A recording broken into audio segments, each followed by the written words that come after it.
ሰላም ይባላለሁ። እሷ ደግሞ ህሊና ትባላለች። የልጅነቴ ቃቃ ሚስቴ። ከስንት ጊዜያት በኋላ እሷ በመልእክት እኔ ደግሞ በአካል የማውቃት አፍቃሪዋ ነኝ። ዛሬስ አልመጣም? መጥቷል። ይሄን አስቀምጦልሻል። እሺ፣ ግን ምን አይነት ሰው ነው? አይተኸው ታውቃለህ? አዎ፣ የሆነ ጠይም ያለ ነው። ሌላ ጊዜ ሲመጣ ስልኬን ያዘውና ደውልልኝ። እሺ። 0980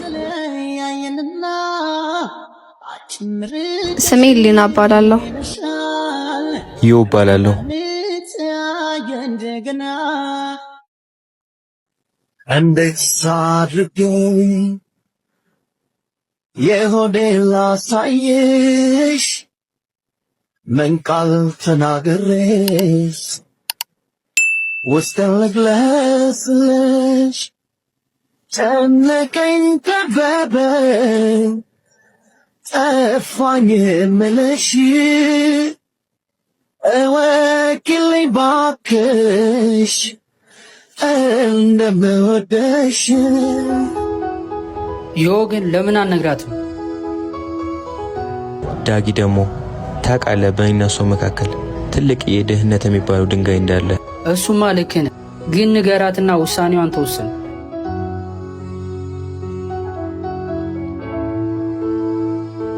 በቃ ልንገራት፣ የፈለጋትን ተወስን።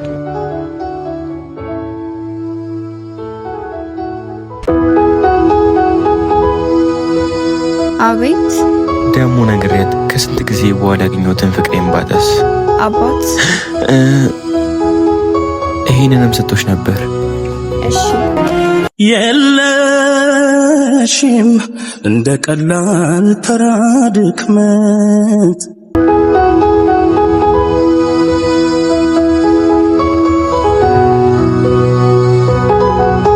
ደማም ወድጄሻለሁ ፍቅሬ ተጨንቄያለሁ፣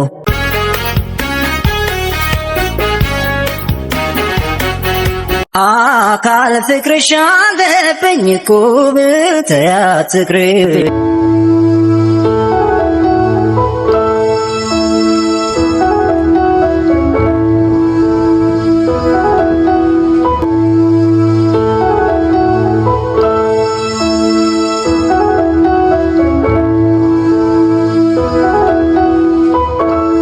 ናዳጊ ይህንኛውን ተቀበለኝ።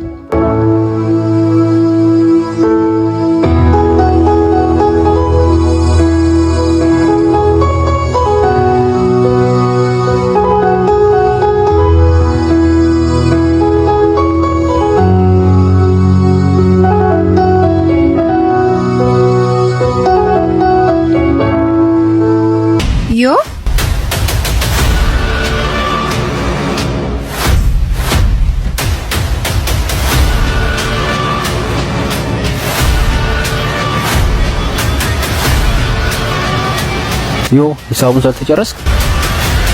አዎ። ሂሳብ እየሰራክ ነበር እንዴ? ለካ። አዎ። እሺ። እና ዛሬስ አልመጣም? ያው ገና ጠዋት አይደለ? አልመጣም። እሺ፣ በቃ በኋላ እመጣለሁ። ባይ። ዳጊ በጣም ነው የማመሰግነው። አረ ችግር የለውም። እና ዳጊ የተለመደችውን ቾኮሌቷን ግዛላትና ና። አረ እኔ አልችልም፣ ታችኛው ቤት ቃል ስለሄድ ነው። ትንሽ አንተ ደግሞ በቃ ገዝቼ ላመጣው። እሺ።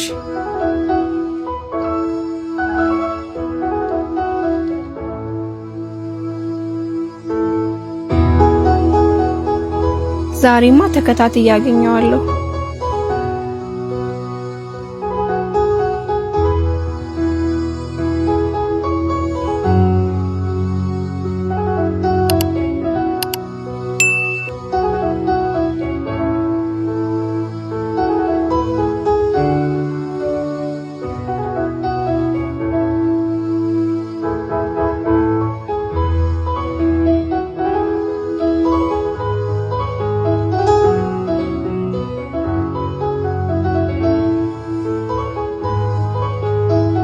ቸኮሌት ዮ ህሊና ቸኮሌቱ ምንድነው? ቸኮሌቱ አንቺ ማየት የምፈልጊው ሰው እኔ ማየት ፈልገው ሰው ምን? እሱ ነው ቸኮሌት እዚህ የሚያስቀምጥልሽ። እንደዛ ነው እንደ ለካ። አዎ በቃ ና ቸኮሌቱን ስጠኝ። እሺ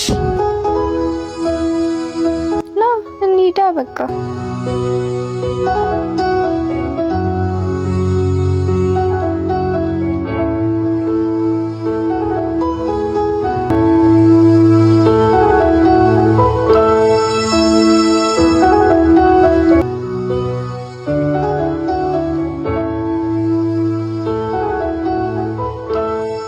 በቃ እኛ ወደ ስራ እንግባ። እሺ በጣም ማመሰግነው። እሺ ዛሬ ስለዳንከኝ።